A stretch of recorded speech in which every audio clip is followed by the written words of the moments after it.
په یو کلي کې د دانیال نومي یو هلک اوسېده. هغه ډېر زیات محنتي و او په خپل کلي کې ځان له یو وړوکي غونډه کې د چرګانو فارم جوړ کړی و. هغه کې به یې ټوله ورځ محنت کاوه. دانیال په دې کې ډېر زیات خوشحاله و. بل طرف ته په دې کلي کې د هیلکس نومي یو کس و. هغه به ټوله ورځ په لاره کې ناست و او پردي غیبتونه به یې کول. هلته ډېر زیات تنګ راغلی و. څه کار ته به یې تبه نه لګېده. ټوله ورځ به یې دغه فضول بکواسونه کول. یوه ورځ دانیال د خپل کور نه څه کار پسې راوتی وي. هغه ټایم کې ورسره هیلکس میلاو شي. د یو بل نه یې خال اخوال په باره کې د خپلو مصروفیاتو تپوسونه وکړه. دانیال ته پته نه وي او هغه ته د خپل فارم باره کې ذکر وکړي چې زما فارم ډېره زیاته ترقي کوي. او بیا هم دغه ټایم کې دانیال د دې ځای نه لاړ شي.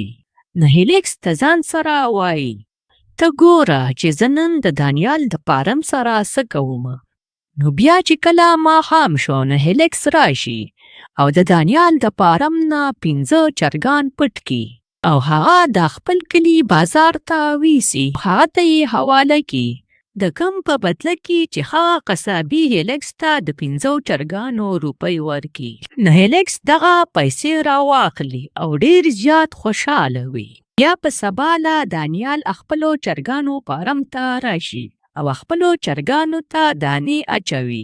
دانیال خپل چرګان وشمیري. چې کله هغه چرګان وشمیري نو په هغه کې 15 چرګان کم وي. نو دانیال ډېر زیات پریشانه وي او بیا وایي چې زما هغه 15 چرګان څه شولو. بیا دانیال نه پوهېدو خو بس دغه یې وویل چې دا به څه ځناورو خوړلي وي. خو بل طرف ته هیلکس بیا نیت خراب کړی و. هغه د شپې اسانو پیسو میلاوېدلو لیونی کړی و. د هیلکس په ذهن کې بله یوه نوې شیطاني منصوبه راغلې وه. هیلکس ته ځان سره ویل چې بېګا مې 15 چرګان پټ کړي وو او نن به 6 پټ کړمه نو جب به مې نور هم ډک شي. بیا چې هیلکس کله دغه سوچ وکړي چې نن به 6 چرګان غایب کړمه نو بیا هم په دغه ماښام باندې هیلکس را روان شي او د دانیال فارم ته راشي او هلته کې هیڅوک هم نه وي. نو هیلکس د خپل لاسو صفایي وکړي او د فارم نه 6 چرګان نور هم غایب کړي او هغه قصابي ته یې ویسي او قصابي هیلکس ته پیسې ورکړي او هیلکس ډېر زیات خوشحاله وي او هغه پیسې واخلي. په هغه باندې فضول خرچینې شروع کړي. په بل طرف ته دانیال ډېر زیات پریشانه و. هغه چې کله خپل فارم ته راغلی هغه ډېر زیات پریشانه شو او وی ویل چې زما چرګان روزانه غایبیږي. اخر دا څه وجه ده؟ اخر هغه دغه فیصله وکړه چې بازار ته به لاړ شم او د دغه ټولو چرګانو سودا به زه د یو قصابي سره وکړم نو هغه ته به یې ورکړم.